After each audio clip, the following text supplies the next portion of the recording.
লকআপে বন্দি রাখার পেছনে যে ঘটনাটা, এই ঘটনার নেতৃত্ব দিয়েছে আমারই ব্যাচমেট লেফটেন্যান্ট কর্নেল মাহবুব।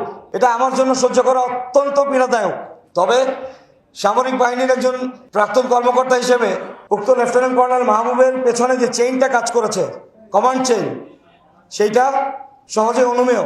তবে সুনির্দিষ্ট কোনো কারণ ছাড়া যদি লেফটেন্যান্ট কর্নেল মাহবুবকে আদেশ দেওয়া হতো, তার বাবা কিংবা তার ভাইকে এভাবে আটক করে তুলে নিয়ে এসে জানোয়ারের মতো লকআপে বন্দি করে রাখবার যদি আদেশ সে পেত, আমি নিশ্চিত লেফটেন্যান্ট কর্নেল মাহবুব সেটা করতেন না, এবং তিনি অবশ্যই প্রশ্ন তুলতেন। Each life counts.